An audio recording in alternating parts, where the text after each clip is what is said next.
திருவள்ளூரில் காதல் திருமணம் செய்தவரின் வீட்டை அடித்து நொறுக்கி தாக்குதல் நடத்திய கும்பலால் பதற்றமான சூழல் நிலவியது.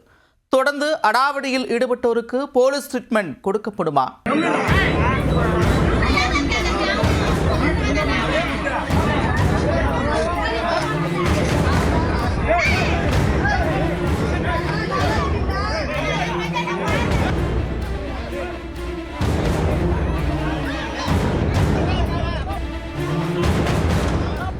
சாதி மறுப்பு திருமணம் செய்தவர்களை ஊரை விட்டு ஒதுக்கி வைத்தால் கோயில் சண்டையை அடுத்து பொங்கல் பண்டிகையின் போதும் அடாவடி இளைஞர்கள் அத்துமீறிய காட்சிதான் இது. திருமணம் செய்த இரு வீட்டாரும் சகஜமான நிலையில் ஊர் கட்டுப்பாடு என்ற பெயரில் தொடரும் வன்முறைக்கு முற்றுப்புள்ளி வைக்கப்படுமா?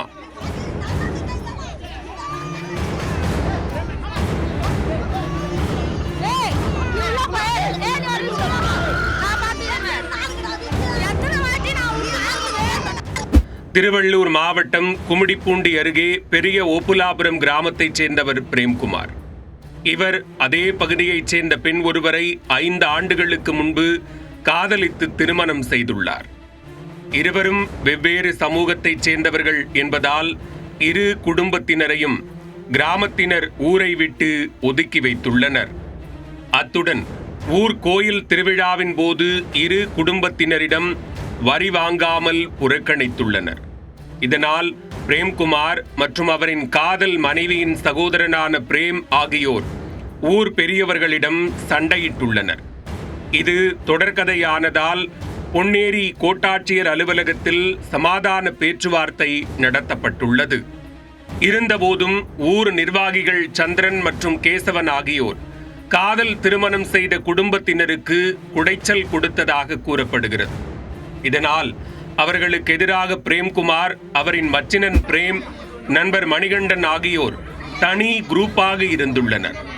இந்த நிலையில் பெரிய ஓப்புலாபுரம் கிராமத்தில் ரஞ்சித் என்ற இளைஞர் உயிரிழந்தார். அவர் மணிகண்டனின் நண்பர் என்பதால் உடலுக்கு மாலை போட்டு அஞ்சலி செலுத்த சென்றுள்ளனர். ஆனால் ஊர் நிர்வாகிகளான சந்திரனும் கேசவனும் சிலரை தூண்டிவிட்டு மணிகண்டனை தாக்கியுள்ளனர். அவர்களிடமிருந்து தப்பிய மணிகண்டன் காதல் திருமணம் செய்த பிரவீன்குமார் வீட்டிற்குள் தஞ்சமடைந்துள்ளார்.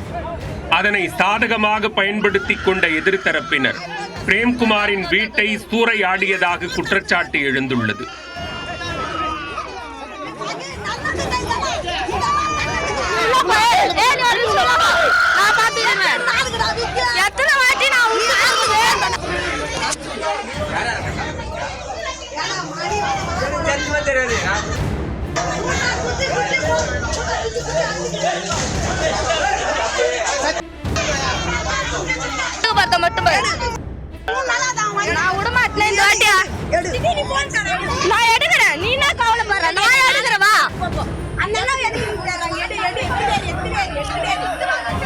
இதெல்லாம் நல்லதுగా கிடையாது. சாதி மறுப்பு திருமணம் செய்த ஜோடியை ஊரை விட்டு ஒதுக்கி வைத்த விவகாரத்தில் இரு தரப்பினருக்கிடையே அடிக்கடி மோதல் போக்கு ஏற்பட்டு வருகிறது. இது தொடர்பாக போலீசார் உரிய நடவடிக்கை எடுக்க வேண்டும் என்று பாதிக்கப்பட்டவர்கள் கோரிக்கை விடுத்துள்ளனர். எனவே அசம்பாவிதம் ஏற்படுவதற்கு முன்பு போலீசார் நடவடிக்கை எடுப்பார்களா?